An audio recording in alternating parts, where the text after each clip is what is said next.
عالم اسلام میں سے عالم عرب ان کے شکنجے میں جا چکا،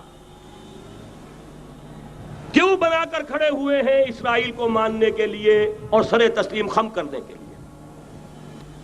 بہرحال نوٹ کر لیجئے، عالم عرب جا چکا۔ کوئی دن کی بات ہے، میں سنسنی پیدا نہیں کرنا چاہتا، لیکن حالات اور واقعات سے نگاہیں بند کرنا بھی کوئی دانشمندی کی بات نہیں ہے۔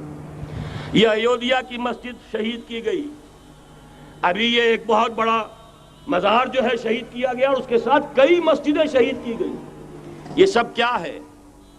یہ مسلمانوں کی نفس دیکھی جا رہی ہے کہ کوئی غیرت اور حمیت نام کی کوئی شے باقی ہے؟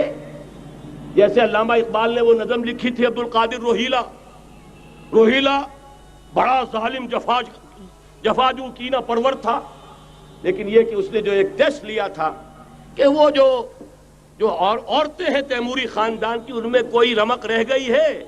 معلوم ہوا کہ نہیں، کہ غیرت نام تھا جس کا گئی تیمور کے گھر سے، ختم، غیرت نکل گئی۔ اسی طرح ایودھیا کی مسجد، اب چرار شریف، اور یہ کوئی دن کی بات ہے کہ اب مسجد اقصیٰ کا نمبر آیا کہ آیا، اس کے لیے پوری تیاریاں ہو چکی ہیں۔ یروشلم کا مشرقی حصہ خالی کرایا جا چکا ہے، اس کے اندر اب پورا تسلط یہودی کر رہے ہیں، یہاں تک کہ اب کہ یاسر عرفات صاحب نے بھی کچھ نہ کچھ جو ہے احتجاج کی بات کی ہے، حالانکہ اب تک ہر بات مان کر منقار زیرے پر تھا، لیکن یہ کہ ایک وقت آتا ہے آخر کار اسے بھی کچھ بولنا پڑ گیا ہے۔ لیکن یہودی اب پیچھے قدم ہٹانے والا نہیں ہے۔ ان کا تھرڈ ٹیمپل، تیسری مرتبہ ہیکل سلیمانی تعمیر ہونا ہے۔ نوٹ کر لیجئے، ان کے لیے وہ وہی کچھ ہے جو ہمارے لیے کعبہ ہے، ان کے لیے ہیکل سلیمانی بالکل وہی حیثیت رکھتا ہے جو ہمارے لیے کعبہ۔ وہ ہیکل سلیمانی ایک مرتبہ پہلے نبوکدنضر کے ہاتھوں مسمار ہوا، پھر سن 70 عیسوی میں ٹائٹس کے ہاتھوں مسمار ہوا، سن 70 کے بعد آج 1995 میں کتنے برس ہو گئے؟ پورے 1925 برس ہو گئے کہ ان کا کعبہ زمین بوس پڑا ہوا ہے۔ اب تک تو ان کا بس نہیں تھا، اب تو بس ہے کہ نہیں؟ اب ان کی حکومت ہے کہ نہیں؟ اب شاہ حسن ہو چاہے شاہ حسین، ان کے نوکر اور چاکر ہیں یا نہیں؟ اب انہیں ڈر کس کا ہے؟ لہذا کوئی دن کی بات ہے، مسجد اقصیٰ شہید ہوگی اور ٹیمپل کی تعمیر شروع ہوگی۔ یہ تو بہرحال ایک نقشہ ہے۔ اگلا نقشہ آپ کو بتانا چاہتا ہوں، ایک دوسری تصویر ہے۔ یہ تصویر ہے زمینی، ایک تصویر ہے آسمانی۔ وَمَكَرُوا وَمَكَرَ اللَّهُ وَاللَّهُ خَيْرُ الْمَاكِرِينَ۔ انہوں نے اپنی سی تدبیریں کی، اللہ نے اپنی تدبیر کی، اور ظاہر بات ہے اللہ کی تدبیر سے بہتر تدبیر کس کی ہوگی؟ چنانچہ یہودیوں کی سازشیں اس وقت بھی ناکام ہوئی تھی یا نہیں؟ ظاہر بات ہے جاء الحق وزهق الباطل ان الباطل کان زہوقا۔ لہذا یہ آیتیں دونوں اعلان کر رہی ہیں کہ یہودیوں کی سازشیں بالآخر ناکام ہوں گی اور دین حق کا بول بالا ہو کر رہے گا۔ یہ تو ان آیتوں سے ظاہر ہے۔ یریدون لیطفئوا نور اللہ بافواہہم واللہ متم نورہ ولو کرہ الکافرون۔ یریدون ان یطفئوا نور اللہ بافواہہم ویابى اللہ الا یتم نورہ ولو کرہ الکافرون۔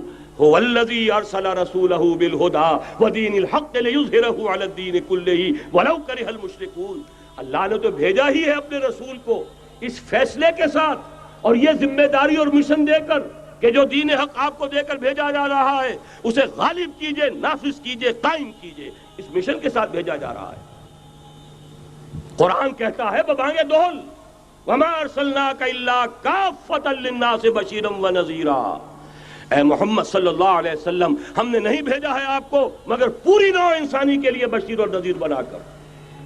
تو جان لیجئے کہ یہ مقصد بعثت محمدی صلی اللہ علیہ وسلم بتمام و کمال اس وقت پورا ہوگا جب کل عالم انسانیت پر، کل روئے ارضی پر اللہ کا دین اسی طرح غالب ہو جائے گا جس طرح کہ محمد رسول اللہ والذین معہ صلی اللہ علیہ وسلم ورضی اللہ تعالی عنہم اجمعین، ان کے ہاتھوں سے، ان کے ایثار سے، ان کی قربانیوں سے، جن کا نقشہ آپ کے سامنے مولانا کھینچ چکے ہیں، ان کے احسار، ان کی قربانیاں، ان کی محنت، ان کی جفا کشی، ان کی سرفروشی، ان کے جان تن من دھن لگا دینے کے نتیجے میں جیسے اس وقت غالب ہوا تھا کل روئے ارضی پر غالب ہوگا، تب کہیں جا کر مقصد بعثت محمدی مکمل ہوگا۔ یہی وجہ ہے اقبال نے کہا تھا وقت فرصت ہے کہاں، کام ابھی باقی ہے، نور توحید کا اتمام ابھی باقی ہے۔ لیکن ساتھ ہی خوشخبری بھی دی تھی، یہ چمن معمور ہوگا نغمہ توحید سے، آئے گا وہ دور، یہ چمن معمور ہوگا نغمہ توحید سے، لازماً آ کر رہے گا۔